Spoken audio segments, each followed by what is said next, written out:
حضور صلی اللہ علیہ وسلم کی جو دعائیں ہیں وہ بہت جامع دعائیں ہیں۔ ویسے تو دعا جو ہے وہ زبان سے مانگتے ہیں، اگر آپ اللہ کے بہت فیورٹ ہیں یا آپ کو پتہ انسان کو کیفیت کا پتہ ہوتا ہے اپنی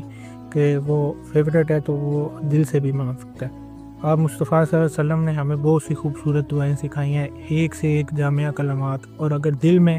دعا مانگنے کو اللہ زیادہ پسند کرتا ہوتا یا تو پھر جو ہے مصطفیٰ صلی اللہ علیہ وسلم جو ہے امت کو دعا جو ہے وہ دل میں مانگنے کی تلقین فرماتے یا تربیت کرتے۔ اب حسن الفاظ بہت ضروری ہیں، الفاظ جو ہیں وہ مانگنے والے کے درجات پر بھی اثر ڈالتے ہیں کہ آپ کس انداز سے مانگ رہے ہیں، کوئی کس انداز سے مانگتا ہے، کوئی کس انداز سے مانگتا ہے، اور اس کا ثواب اس کو کس کیٹیگری میں لے جاتا ہے۔ آپ صلی اللہ علیہ وسلم کی محفل میں ایک اعرابی آیا اور صحابی موجود تھے،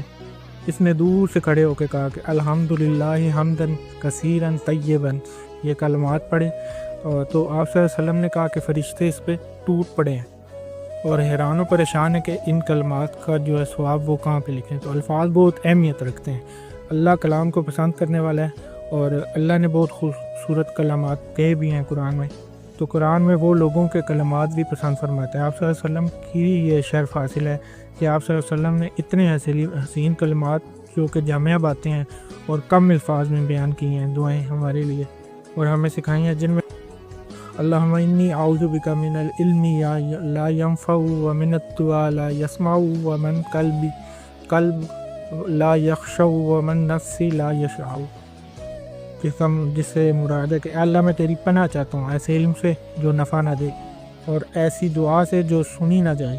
اور ایسے دل سے جو اللہ کے خوف سے نہ ڈرے، اور اسے ایسے نفس سے جو سیر نہ ہو۔ تو یہ اللہ تعالیٰ کے نبی کی کتنی حسین و جمیل دعا ہے،